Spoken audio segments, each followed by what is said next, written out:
আজকে আমরা চলে এসেছি বৈশাখী মেলায়। চলো দেখো, এই দেখো বৈশাখী মেলা।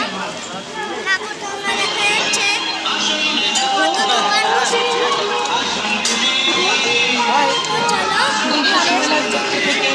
চলো অনেকে এসেছে।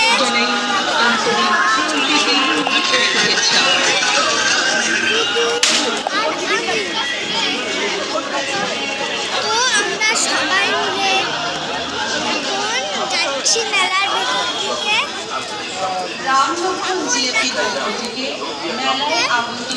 সকল দর্শনার্থীদের জানাই আন্তরিক শুভেচ্ছা ও ভালোবাসা।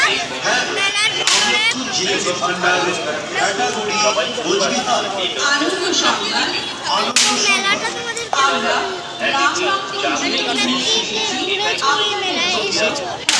শুধুমাত্র আপনাদের জন্য সুন্দর পিঠাপুলি থেকে আপনাদের রসনা তৃপ্তিতে বিভিন্ন